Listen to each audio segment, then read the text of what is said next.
அஸ்ஸலாமு அலைக்கும் வரஹ்மத்துல்லாஹி வபரகாத்துஹு. அல்ஹம்துலில்லாஹி ரப்பில் ஆலமீன். எல்லா புகழும் அல்லாஹ் ஒருவனுக்கே உரித்தாகட்டுமாக.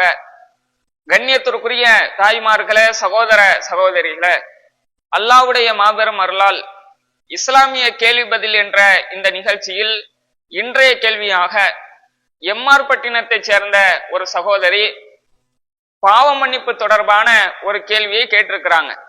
அது என்ன கேள்வி என்றால், பாவங்கள் மன்னிக்கப்படுவதற்காக நோன்பு நோக்கலாமா என்ற அடிப்படையில கேட்கிறாங்க. இந்த கேள்வியினுடைய நோக்கம் என்னவென்றால், இப்ப பாவங்கள் நாம தெரிந்தோ தெரியாமலேயோ மனிதன் என்ற அடிப்படையில் செய்திருப்போம். அப்படி செய்துவிட்ட நாம் அல்லாஹ்விடத்தில் இரு கையை ஏந்தி பாவ மன்னிப்பு தேடுகிறோம்.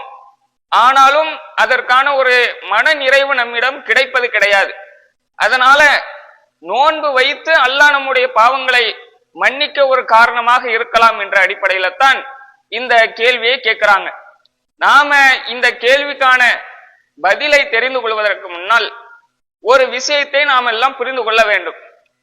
அல்லாஹ் நம்முடைய பாவங்களை மன்னிப்பதற்கு எந்த அளவுக்கு தயாராக இருக்கிறான் என்று சொன்னால், அல்லாஹ் திருக்குரானில் ஒரு வசனத்தில் சொல்லி காட்டுகிறான், குல் யா இபாதி அல்லதீன அஸ்ரஃபு அலா அன்ஃபுஸிஹிம் லா தக்னது மிர் ரஹ்மத்தில்லாஹ் இன்னல்லாஹ யக்ஃபிரு துனூப ஜமீஅன் இன்னஹு ஹுவல் கஃபூருர் ரஹீம்.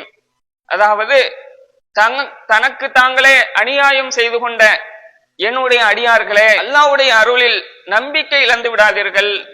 அல்லாஹ் அனைத்து பாவங்களையும் மன்னிக்க கூடியவன், அல்லாஹ் மன்னிப்பவன், நிகரற்ற அன்புடையோன் என்று அல்லாஹ் இந்த வசனத்தில் நபியே நீங்கள் சொல்லுங்கள் என்று கட்டளையிடுகிறான். அப்ப அல்லாஹ் நமக்கு எப்படி தயாராக இருக்கிறான் என்றால், நாம உலகத்திலே எத்தனையோ பாவங்கள் செய்யக்கூடிய மனிதர்களாகத்தான் இருக்கிறோம். சிறிய பாவத்திலிருந்து பெரிய பாவம் வரைக்கும் முடிந்த அளவுக்கு விலகி இருந்தாலும் மனிதன் என்ற அடிப்படையில செய்து கொண்டுதான் இருக்கிறோம். அப்ப இந்த நேரத்தில் அல்லாஹ் நம்மை எப்படி அழைக்கிறான்? தங்களுக்கு தாங்களே அநியாயம் செய்து கொண்ட, பாவம் செய்து கொண்ட என் அடியார்களே, அல்லாஹ்வுடைய அருளில் அணு அளவும் நம்பிக்கை இழக்காதீர்கள், அல்லாஹ் எல்லா பாவத்தையும் மன்னிக்க தயாராக இருக்கிறான் என்று அல்லாஹ் இந்த வசனத்துல சொல்றான். அப்ப நாம அல்லாஹ்விடத்துல பாவ மன்னிப்பு தேடுவதற்கு ஒரு காலம் தயக்கப்படக்கூடாது. அல்லாஹ் இதை மன்னிச்சிருவானா, மன்னிக்க மாட்டானா, இதை மன்னிப்பானா, இதை மன்னிக்க மாட்டானா என்ற எந்த சந்தேகமும் நம்மிடம் இருக்கக்கூடாது. ஏன்னா அல்லாஹ் நம்முடைய பாவங்களை மன்னிக்க தயாராகத்தான் இருக்கிறான், அது எவ்வளவு பெரிய பாவமாக இருந்தாலும் சரி. அதே போல அல்லாஹ் இன்னொரு வசனத்துல சொல்லுகிறான், வல்லதீன இதா ஃபஅலு ஃபாஹிஷத்தன் அவ் லலமு அன்ஃபுஸஹும் தக்கருல்லாஹ் ஃபஸ்தக்ஃபரு லிதுனூபிஹிம் வமை யக்ஃபிரு துனூப இல்லல்லாஹ் வலம் யுஸிரு அலா மா ஃபஅலு வஹும் யஅலமூன். அல்லாஹ் இந்த வசனத்துல சொல்றான், அவர்கள் வெட்கக்கேடான காரியத்தை செய்தாலோ அல்லது தங்களுக்கு தாங்களே தீங்கிழைத்துக் கொண்டாலோ உடனே அல்லாஹ்வை நினைத்து தங்கள் பாவங்களுக்காக மன்னிப்பு தேடுவார்கள். அல்லாஹ்வை தவிர பாவங்களை மன்னிக்க கூடியவர் யார் இருக்கிறார்? அவர்கள் தெரிந்து கொண்டே தாங்கள் செய்து வந்ததில் நிலைத்திருக்க மாட்டார்கள் என்று ஒரு மூமினுடைய தன்மை பற்றி அல்லாஹ் சொல்லி காட்டுறான். அப்ப உலகத்துல ஒரு முஸ்லிமாக இருந்தாலும் முஸ்லிம் அல்லாதவராக இருந்தாலும் பாவங்கள் செய்வதில் யாராவது விதிவிலக்கு இருக்கிறாங்களா? கிடையாது. அப்ப முஸ்லிம் பாவம் செய்ய மாட்டான், முஸ்லிம் அல்லாதவன் தான் பாவம் செய்வான் என்ற நிலை இருக்குதா? கிடையாது. அப்படி ஒரு நிலை இருக்கும்போது ஒரு முஸ்லிம் எப்படி இருப்பான்?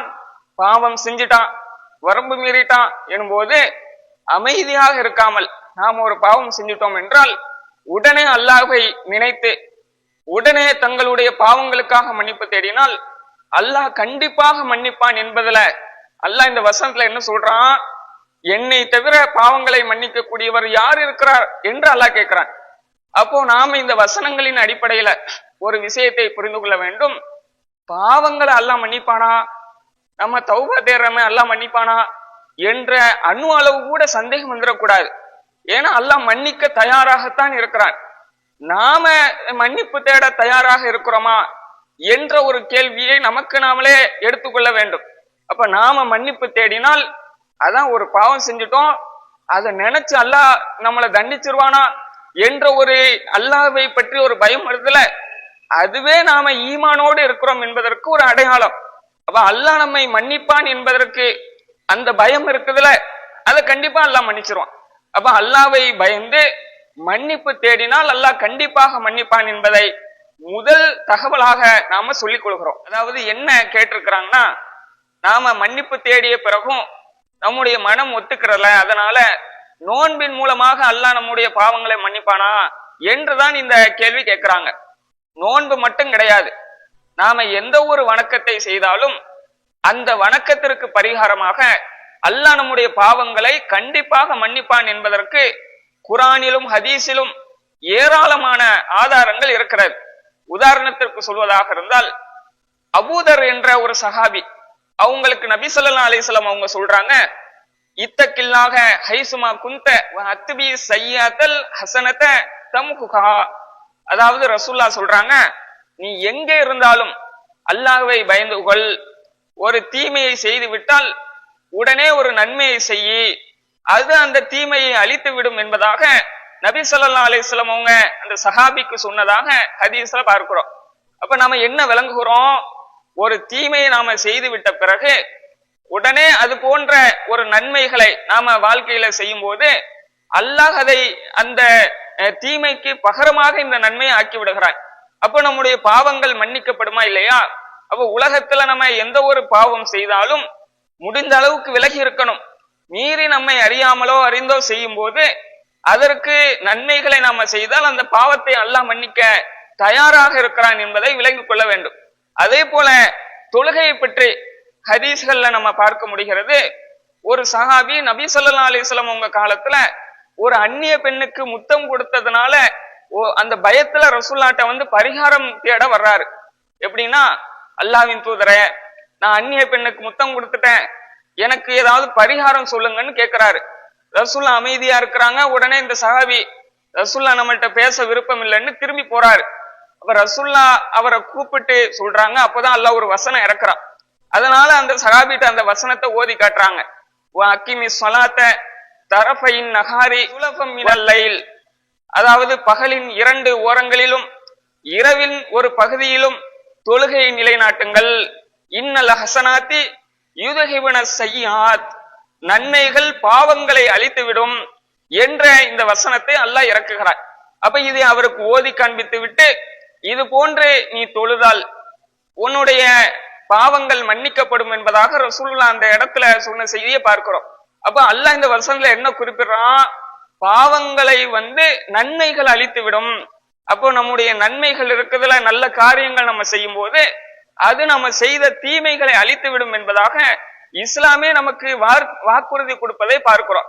இதே மாதிரி இன்னொரு ஹதீஸ்ல நபி ஸல்லல்லாஹு அலைஹி வஸல்லம் சொல்றாங்க, எந்த ஒரு முஸ்லிம் ஏதேனும் ஒரு பாவத்தை செய்து விட்டால் உடனே அவர் எழுந்து உழு செய்து தொழுது சும்மா எஸ்தக்ஃபிருல்லாஹ, பிறகு அல்லாஹ்விடத்தில் அவர் மன்னிப்பு தேடினால் இல்லா கஃபரல்லாஹு லஹு, அல்லாஹ் அவரை கண்டிப்பாக மன்னிப்பான் என்பதாக ரசூல் ஸல்லல்லாஹு அலைஹி வஸல்லம் சொல்றாங்க. அப்ப நாம தொழக்கூடிய இந்த தொழுகை இருக்குதுல, அது கடமையான தொழுகைக்கும் பல சிறப்புகள் இருக்கிறது. அது அல்லாம நம்ம செய்த பாவத்திற்கு மன்னிப்பு தேடுவதற்கென்ற 2 ரக்காயத்து தொழுது நம்ம மன்னிப்பு தேடினால் அல்லாஹ் நம்முடைய பாவத்தை மன்னிப்பான் என்பதாக நபி ஸல்லல்லாஹு அலைஹி வஸல்லம் சொல்லி இருக்கிறாங்க. அப்ப தொழுகை மூலமாக நம்முடைய பாவங்கள் மன்னிக்கப்படுகிறது என்பதை நாம அறிந்து கொள்ள வேண்டும். அதே போன்று திக்ர் செய்தாலும் நம்முடைய பாவங்கள் மன்னிக்கப்படும் என்று இஸ்லாத்தில் சொல்லப்பட்டிருக்கிறது. நபி ஸல்லல்லாஹு அலைஹி வஸல்லம் சொல்றாங்க, எவர் ஒருவர் சுப்ஹானல்லாஹி வ பிஹம்திஹி என்று 100 முறை சொல்லுகிறாரோ குத்தத் ஹதாயாஹு, அவருடைய பாவங்கள் மன்னிக்கப்படுகிறது, கடலின் நுரையளவுக்கு மிகுதியாக இருந்தாலும் சரி அப்படின்னு சொல்றாங்க. அப்போ நாம இதை 100 முறை ஓதினால் கடலின் நுரையளவுக்கு நாம செய்த சிறுபாவங்கள் இருந்தாலும் அல்லாஹ் மன்னிப்பான் என்பதாக ஹதீஸில் சொல்லப்பட்டிருக்கிறது. இன்னொரு செய்தியில சுப்ஹானல்லாஹ் என்று மட்டும் 100 முறை சொன்னால் அவருக்கு 100 நன்மைகள் எழுதப்படும் அல்லது 100 பாவங்கள் மன்னிக்கப்படும் என்பதாக நபி ஸல்லல்லாஹு அலைஹி வஸல்லம் அவங்க சொன்ன செய்தியை நம்ம பார்க்கிறோம். அப்ப இந்த திக்ருகள் மூலமாக நம்முடைய பாவங்கள் மன்னிக்கப்படுவதற்கு இஸ்லாம் நமக்கு அற்புதமான வழிகளை சொல்லி காட்டுகிறது. அதே போல நாம் ஒரு பாதையில செல்லும் போது இடையூறு தரக்கூடிய ஏதாவது பொருள் கிடக்குது, கல்லோ முள்ள கிடக்குதுன்னு சொன்னால் அதை அகற்றி போடும்போது அல்லாஹ் அதற்கான மன்னிப்பை வழங்குறான். அப்படி ஒரு நபர் இது மாதிரி ஒரு செயலை செய்த காரணமைக்காக கஃபரலஹு, அவரை அல்லாஹ் மன்னித்தான் என்பதாக நபி ஸல்லல்லாஹு அலைஹி வஸல்லம் சொல்லி காட்டுறாங்க.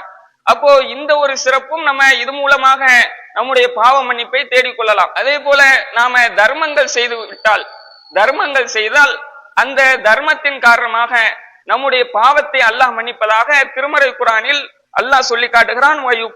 அன்கும் மின் செய்யாத்திக்கும், நீங்கள் தர்மம் செய்தால் உங்கள் பாவங்களை அல்லாஹ் பரிகாரமாக ஆக்கி விடுவான் என்பதாக திருக்குர்ஆன்ல அல்லாஹ் சொல்லி காட்டுறான். அப்ப இதுவும் நம்முடைய பாவங்களுக்கான மன்னிப்பு தேடக்கூடிய ஒரு அற்புத வழி.